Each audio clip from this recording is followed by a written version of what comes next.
In 1888, I walked the foggy streets of Whitechapel, where fear gripped the heart of London. A shadowy figure, known only as Jack the Ripper, prowled the alleys, leaving behind a gruesome legacy. 5 women met tragic ends, their stories woven into the fabric of this dark mystery. The police were baffled, the public was terrified, and whispers of the Ripper spread like wildfire. Who was he? A butcher? A gentleman? The truth remains buried in the shadows, but his name echoes through history, haunting us still. In the late summer of 1888, East London became a chilling backdrop for a series of brutal murders that would haunt history. 5 women, Marion Nichols, Annie Chapman, Elizabeth Stride, Catherine Eddowes, and Mary Jane Kelly, lost their lives in a span of just a few months. Each victim's story grew darker, with the killer leaving behind a trail of fear and confusion. Newspapers of the time were relentless, reporting every gruesome detail, fueling public fascination and panic.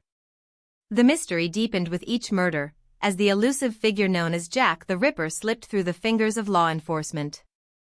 This was not just a crime spree, it was a sensational saga that captivated the world, leaving us to wonder, who was this shadowy figure, and why did he choose these women? The questions linger, echoing through time, as we continue to seek answers in the darkness of that autumn. In the shadowy streets of Whitechapel, police were overwhelmed, flooded with suspects and hundreds of letters, some chillingly signed by the killer himself. Each night, the fog rolled in, and with it, the Ripper vanished without a trace.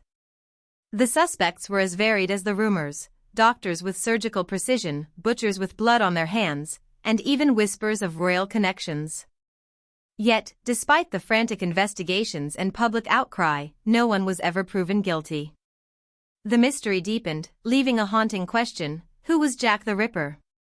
The truth remains buried in the fog, just like the victims. More than 130 years have passed since Jack the Ripper terrorized the streets of Whitechapel, yet his identity remains shrouded in mystery. This elusive figure, with his gruesome methods, not only instilled fear in the hearts of Londoners but also transformed the landscape of policing and journalism. The Ripper's crimes prompted the first use of forensic science in investigations and ignited a media frenzy that changed how news was reported. As the public clamored for answers, sensationalist journalism emerged, feeding the public's insatiable curiosity and fear. The very fabric of urban life shifted, people began to view their city through a lens of paranoia. Even today, the Ripper's legend endures, a haunting reminder of the darkness that can lurk in the shadows. His story is not just about murder, it's a reflection of societal fears and the relentless pursuit of truth in a world where the line between fact and fiction often blurs. The Ripper may be long gone, but his legacy continues to captivate and terrify, proving that some mysteries are destined to remain unsolved.